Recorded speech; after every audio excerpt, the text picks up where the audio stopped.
jërë ngeen jëf mbokku internet yi ñuy topp ci Khombole Link officiel mais di ñu topp aussi si Khombole Link TV comme niñ ko defee defe naa ni fan yi yëpp rawatina sax tey journée tey bi moom octobre rose dañu bëgg mu gën a marqué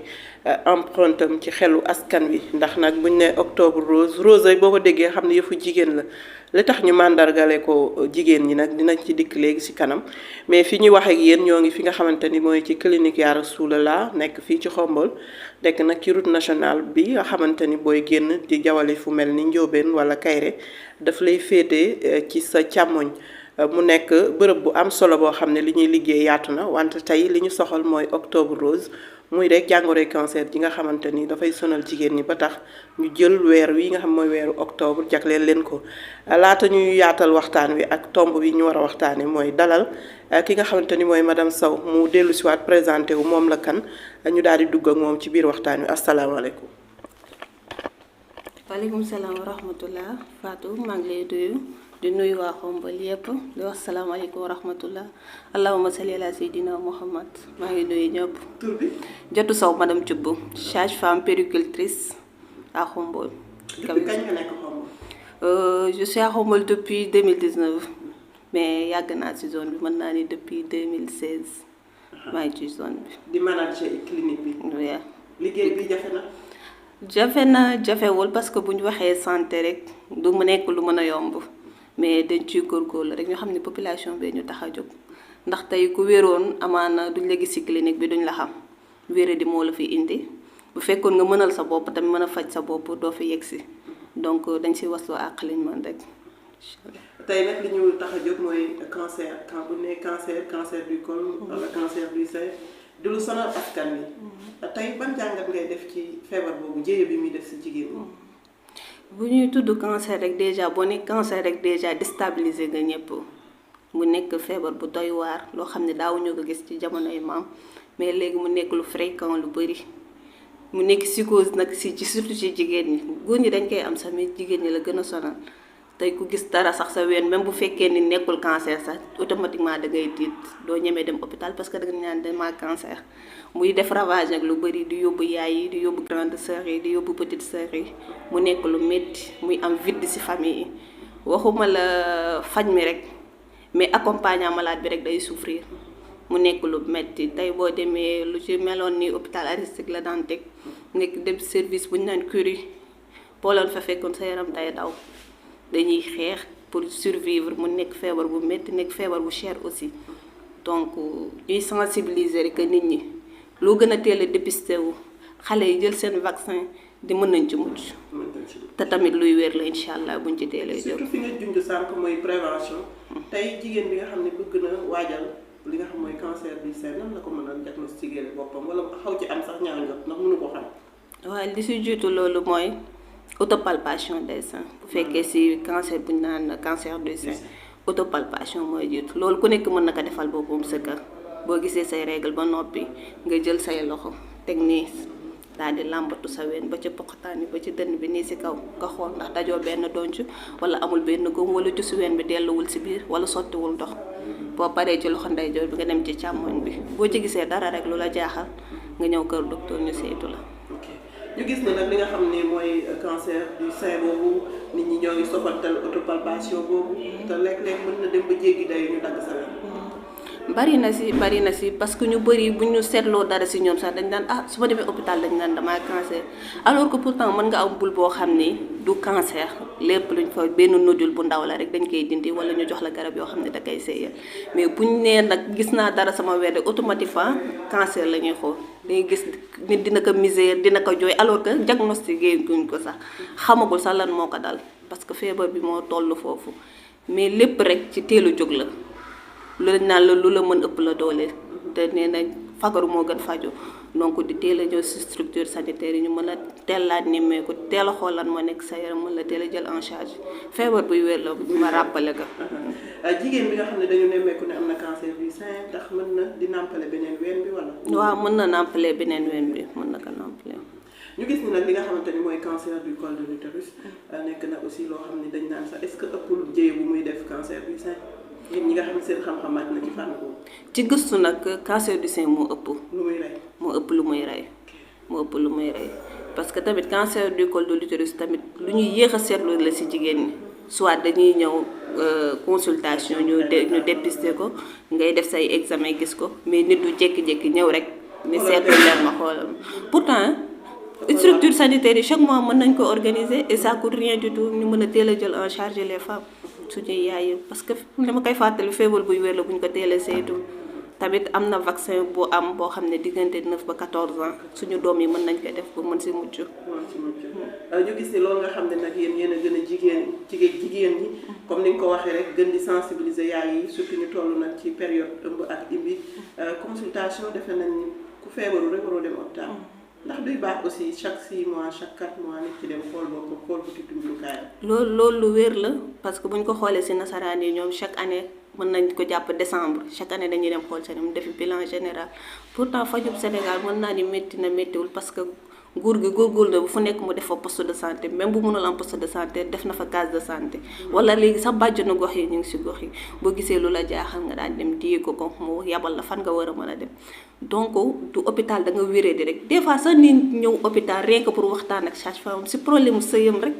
wala gis na loo xam ne jaxasoo na si doomam mu ñu waxtaan see ak yow paaka ni day dagg tike ak fu lay metti rek du loolu moo tax a jóg bërëbu fajukaay yi am na leneen waxtaan ak jigéen ñi gën leen sensibiliser parce que jigéen dañu am problème tey yoo xam ne mënuñu ko waxtaan ak kenn parce que seen xarit bi ñu yaakaar tey mën nañ si waxtaan ak moom mu génn si mbedd surtout léegi li xew internet bi ñu publier la fii ak fee loolu yëpp day am sage-femme bi si koñ bi loolu tamit rôle am la tey jigéen xaw a jaxasoo si déegam wala si ay doomam mu ñëw ci bureau sage-femme bi tëj ko ñoom ñaar ñu waxtaan mu xelal ko si loolu tamit. ñu gis ni li nga xam ne mooy cancer du col nag buñ ko sàgganee mën naa dem bañ dindi butitu njurukaay. waaw day am parce que bu tollee benn stade bi day sonal borom la ñuy wax hystérectomie dañuy dindi butitu njurukaay bi ñu defal ko benn examen buñ naan ANAPOP pour seetloo ndax cancer la wala am na leneen loo xam ne lu nekk si biir la. traitement cancer dafa cher. cher na métti na si ko mu dal dootoo amati force say parents chaque jour dina ñëw may si tere parce que da ngay saigner bu fekkee cancer du col la métti na cher na mais nag ñu ngi siy def ay jéego lu si mel ne LISCA ñu ngi ciy góorgóorlu bu baax di ci jàppale nit ñi mais tey ñi nekk dans les zones reculées pour ñu am accessibilité boobu day compliqué pour ñoom donc pour man maa ngi woo ñëpp nag mën nañ si jàpp tey li ngay jël xaalis di ko def ci làmb ja wala leneen loo xam ne amul fu la te ñu dugal ko ci santé tey kenn ku nekk ku xaw a yàlla mooy tuuti boo gisee tey ku nekk sa koñ nga xam ne kii dafa wéré di mën nga ko si jàppale médicaments yi métti na prise en charge bi de radiothérapie bi métti na ku si mën a jàppale nga jàppale ko ndax yàlla moo tax. gis nañ ni am na looy def mën muy journée de dépistage dañ naa sax journée de consultation gratuite ndax liñ ci bootal du cancer du col et du sein kese am na yeneen xeetu pathologie yoo si boole ndax mën nga si dellu si waat ci lan moo waral bis boobu. d'accord bu ñu nee octobre rose rek ñun ñëpp ñu engagé wu mais dafa fekk ni tey du loolu rek mooy concerné tey population Xombol tey bu fi bëggee benn faj bi foog nga jàll ba Thiès te ñu bëri macha allah duñu am moyens yi wala du jàppandi pour ñu yegg foofu moo tax ma ne pourquoi pas ñu woowaale yenn spécialiste boole wàllu ko ci lu si mel ne urologie day concerné góor ñi pourtant góor ñi dañu am cancer du sein dañu am cancer de la prostate dañ koy am mais duñ ko teel a seetu parce que tey urologue bi sori na sori goo xam ni tey sa papa wala sa maam dina ko dal doo xam fan ngay jublu looloo tax ma ne pourquoi pas ñu woo ko mu ñëw jàpp si journée bi mën a seetuwaale suñu papa yi suñu mag yu góor yi amaale tamit liñ naan kinésithérapie amul Xombol ñi nga xam ne dañ def AVC wala fracture ñu war leen a damp pour seen i yàq ak seen i muscle mën a delluwaat en place ñu ne pourquoi pas tamit dañ leen woo ñu ñëw si bis bi taalibe yi aussi dañ décidé xool nan lañ leen di jàppale ba ñu mën a xaraf ak xale yi nga xam ne ñu ngi si dëkk yi xarafagut ñu woo leen ni nañ leen may xaraf aussi am na tamit lu ñu naan ECG rajo xol dinañ ko bindal te des fois mu kayit ga yàgg lool si moom du jàppandi ñu ne nañ ko si boole waale maye ko comme dañ ni yaa Rasulallah rek dañ ko yaatal te yàlla tax bis bi la 15 de incha allah dimanche incha allah ginnaaw suba incha allah rabbi ñu ngi si woo ñëpp à partir de 8h xam naa ne nag nit ñi mën nañ gën a teel a ñëw pour bindu mi parce que bindu mi ci jour bi lañ koy def ku mën a teel a ñëw nga wax surtout nag lan moo la andi su ko defee ñu mën a classé nit ñi ku nekk ci lan moo la indi tey su ko defee liggéey bi gën a gaaw mu bëgg a bañ a am benn problème incha allah su ko defee liggéey bi gën a gaaw suñu côté maa ngi nag woo xombal yépp bàyyiwuma kenn kilifa diine yi kilifa aada yi autorité politique yi bàyyiwuma kenn ak ñu yor beñaa bi incha allahu rabbi. am na ay cadre rek jëmale ko ci équipe bi xam ne ñoo la war a accompagner am na ay partenaires wala. waaw am na ay partenaires am na Omega Pétrole ñu yor station Total yi am na délégué médical yi ñu ngi siy jàpp bu baax bari na autorité politique yi ak rek nag waa koñ yi ku ci mel ne waa Ngay fi ma jógee ku ci mel ne Demba Ngoy si bi nee nañ feccum ngir bu neexee nday jaajàmb si mbagg ba mu ne cëpp xombal daf ma téye boot ma si ginnaawam ni ma maa fii sa baay bul ti dara te bopp ba tey mi ngi sama première journée moo taxaw deuxième journée bi moo taxaw ak nag waa këram